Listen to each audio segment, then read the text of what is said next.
Hello everyone. Last class में हमने Lagrangian equation पढ़ी थी, फिर वो भी कंजर्वेटिव फील्ड के लिए। आज हम पढ़ेंगे Lagrangian equation for non conservative field. ठीक है, तो आज का हमारा क्या टॉपिक है? लाग्रांजियन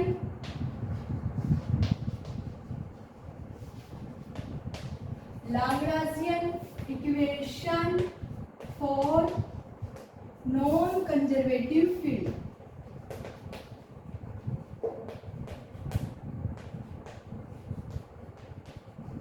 नॉन कंजर्वेटिव फील्ड, ठीक है, नॉन कंजर्वेटिव फील्ड के लिए। अब अपने को पता है, सबसे पहले अपन ने लास्ट क्लासेस में अपन ने पढ़ा था कि लाग्रांजियन इक्वेशन होती क्या है। बेसिक फॉर्म उसका क्या होता है कि d upon dt del t upon del qz dot minus del t upon del qz is equal to capital QZ। इसको मान लो इक्वेशन फर्स्ट। क्या ये है जो उसकी जनरल टर्म होती है लाग्रांजियन इक्वेशन की, वो यही होती है, काइनेटिक एनर्जी के फॉर्म में होती है। ठीक है, अब अपन क्या करेंगे? Non conservative field. अब नॉन कंजर्वेटिव फील्ड ले रहे हैं तो उसके अंदर जो पोटेंशियल एनर्जी है वो पोजीशन का भी फंक्शन होगी और वेलोसिटी का भी फंक्शन होगी। तो मान लो let potential energy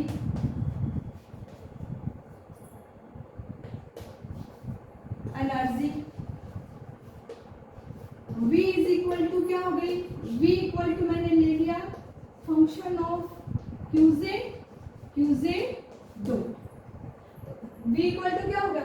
QZ dot हो गया। तो यहाँ पे अगर मैं फोर्स अप्लाई करूँ तो दैट इंप्लाइज जो फोर्स हो जाएगा, अगर फोर्स को अगर मैं डिफाइन करूँ फॉर नॉन कंजर्वेटिव के लिए तो वो क्या हो जाएगा?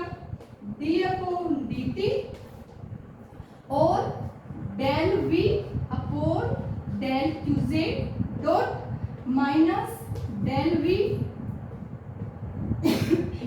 Del QZ।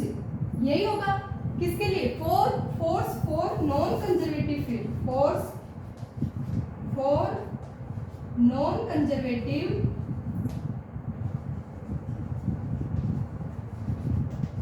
फील्ड। उसके लिए जनरलाइज्ड फोर्स को कैसे डिफाइन करेंगे? QZ is equal to d upon dt del V upon del QZ minus del V upon del t। अब ये इक्वेशन फर्स्ट में पुट कर दो, इसको मान लो इक्वेशन सेकंड। तो putting equation second in equation first, that implies equation first क्या बन जाएगी? देखो ये इक्वेशन फर्स्ट बन जाएगी। यहाँ पे तो क्या था? d upon dt del t upon del QZ dot और साथ में क्या था? Minus del t upon del QZ और इधर क्या रखना है अपने को? d अपॉन dt और साथ में क्या है? Del v upon del QZ dot साथ में क्या है? Minus del V upon del QZ। यही आएगा। ठीक है, अब इनको सबको लेफ्ट हैंड साइड में ले जाओ तो देखो क्या बन जाएगा। लेफ्ट हैंड साइड में ले जाएंगे तो क्या बनेगा? ये बनेगा d upon dt del t upon del QZ dot और ये इस साइड आ जाएंगे। पहले ले रही हूँ d अपॉन dt और ये इस साइड जाएगा तो माइनस का और del V upon del QZ dot.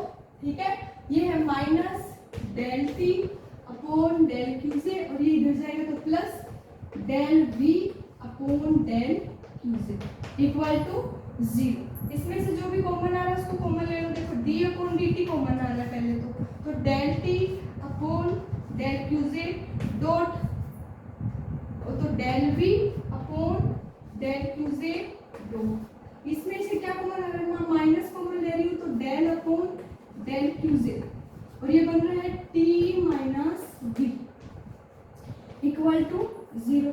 अब इसमें से डेल अपॉन डेल QZ भी कॉमन आ रहा है तो वो भी कॉमन ले लो। तो क्या बन जाएगा? देखो ये क्या बनेगा? ये बन जाएगा d upon dt del upon del Q Z dot और साथ में टी माइनस वी, ठीक है। और ये बनेगा minus del upon del Q Z और साथ में T minus V equal to 0। ये इक्वेशन आ गई। अब अपने को पता है kinetic energy minus potential energy क्या होता है, लास्ट क्लास में हमने देखा था लैग्रांजियन, ठीक है। तो काइनेटिक एनर्जी और पोटेंशियल एनर्जी क्या होता है, kinetic energy minus potential energy is equal to होता है Lagrangian,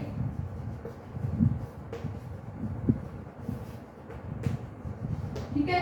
kinetic energy T minus potential energy V और लैग्रांजियन को डिनोट करते हैं L से। तो मतलब इसकी अगर अपन डायमेंशन देखें तो ये भी एनर्जी की डायमेंशन है, ये भी एनर्जी की डायमेंशन है, क्योंकि सेम डायमेंशन वाले फैक्टर ये क्या होते हैं, माइनस होते हैं, प्लस होते हैं। तो ये इधर वाला ये भी क्या होगा, L की डायमेंशन भी क्या होगी, एनर्जी की डायमेंशन होगी। मतलब L लैग्रांजियन भी किसको डिफाइन करेगा, एनर्जी को डिफाइन करेगा। तो इसके अंदर पुट कर दो तो ये इक्वेशन क्या बन जाएगी, d upon dt del L upon del Q Z dot, ठीक है, minus del L upon del Q Z equal to 0। तो ये क्या आ गई अपने पास, इक्वेशन आ गई लैग्रांजियन इक्वेशन, और किसके लिए, फॉर नॉन कंजर्वेटिव फील्ड, ठीक है। तो ये अपने पास जो इक्वेशन आई है वो क्या आ गई, लैग्रांजियन इक्वेशन आ गई फॉर नॉन कंजर्वेटिव फील्ड। और नॉन कंजर्वेटिव फील्ड में पोटेंशियल को क्या माना था, एनर्जी का भी फंक्शन, सॉरी कोऑर्डिनेट का भी फंक्शन है, जनरलाइज्ड कोऑर्डिनेट का और जनरलाइज्ड वेलोसिटी का भी फंक्शन है, ठीक है। तो ये इक्वेशन भी किस